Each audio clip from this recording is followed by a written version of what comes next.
Hey mga buddy, kasama natin guys, Pops dyan. Hello. Pares kami galing Cavite, wala kami nakuha ang booking doon. Sakto buti, dumaan ako dito din.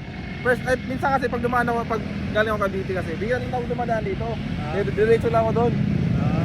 Eh naisip ko, yung mga post mo diba, puro 2 hours ago, sabi ko wala, mahal sa siguro yun. Ngayon, sakto kasi na ano, sabi ko, try ko nga dumaan dito kaya, baka makuha ang booking. Kasi nakailang balik na, nakailang punta na ako sa Cavite. Ano? Wala balik. Wala balik. Gano'n ako nung kahapon. Wala nakukuha dyan. Hindi kahapon. Nakatid ako Imos. Gapang ako papunta dyan. Pagdating ko sa Paranaque, nag-auto access na lang ako kasi wala talaga eh. Ilang oras na eh. Pero nakuha ako PTX. Muntinlupa. Ako rin, naka-auto. Naka-auto na rin eh. Oh. Auto access gaming kami na. Pero wala papasok mo kayo, no? Mamaya meron na yan, mga after 7, 8, gagala ng mga tao dyan. Oo, galang Sunday kasi. Sa Manila, marami yan. Oo, marami.